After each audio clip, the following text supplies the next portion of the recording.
እንደምን እንዳላችሁ እግዚአብሔር ቤተሰቦች፣ ይህ የሰማይ ተስፋ የወንጌል ተልእኮ አገልግሎት ነው።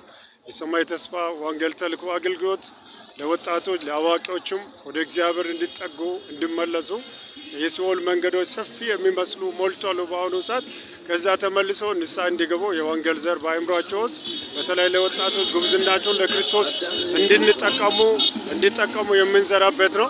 ይህ አገልግሎት መደገፍ ከፈለጋችሁ ዘራችሁም እንዲበዛ ከፈለጋችሁ ዘራችሁን ዝሩ። ጌታ ኢየሱስ ይባርካችሁ። ስለዚህ በጣትም ብዘሩ እግዚአብሔር በተስፋው ቃል የታመነ ስለሆነ በእቅፉ ታጭዳላችሁ። ኢየሱስ ክርስቶስ ለዘላለም ጌታ ነው። ይህ ከታች በሚታዩ በተጻፈው አድራሻ ወንጌልን ቢደግፉ ልግስናችሁን እግዚአብሔር ይተባበላችሁ። በተለይ ለአገልግሎት የሚሰጡ ልግስናችሁ እጅግ የበዛ ይሁን ቃሉ ስለምን ይህን ተባበሩ። የመጨረሻ ዘመን ስለሆነ በመጨረሻ ዘመን እጅግ በጣም ሰዎች በእግዚአብሔር ቤትና በእግዚአብሔር አገልግሎት መትጋት ያለበት ዘመን ነው።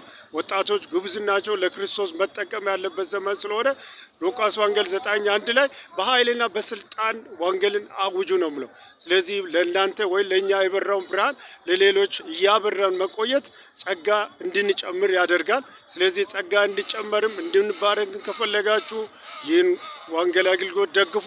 ኢየሱስ ክርስቶስ ለዘላለም ጌታ ነው። ወንጌል አያሳፍርም። ወንጌል የእግዚአብሔር ኃይልና ጥበብ ክብር ምስጢር ሆኖ ስለ ክርስቶስ ማውራት ነው። ጌታ ኢየሱስ የሚደግፉት ሁሉ ይባርካችሁ። እጃችሁን ዘርጉ። ይህን ወንጌል መደገፍ ለሚፈልጉት ሄቨን ሆፕ ሚሽን ወይ የሰማይ ተስፋ ወንጌል ተልእኮ አገልግሎት 1061 53 111 82 ላይ መጠቀም ትችላላችሁ። 1061 53 111 82 የሰማይ ተስፋ ወንጌል ተልእኮ በሚለው በበጎ ፈቃደኝነት መደገፍ እንድትችሉ ይሁን። እግዚአብሔር ቤታችሁን፣ ስራችሁን፣ ኑሯችሁን፣ ጤንነታችሁን፣ ህይወታችሁን፣ እድሜያችሁን ስለሚተባበሩ ይተባበርላችሁ። ኢየሱስ ክርስቶስ ለዘላለም ጌታ ነው። ወንጌል አይቆምም፣ ወንጌል ይቀጥላል። ወንጌል የእግዚአብሔር ኃይልና ጥበብ ክብር ምስጢር ሆኖ ስለ ክርስቶስ ነው የሚያወራው። እኛም እናውጃለን፣ አይቆምም። ኢየሱስ ክርስቶስ ለዘላለም ጌታ ነው። ኢየሱስ ያድናል።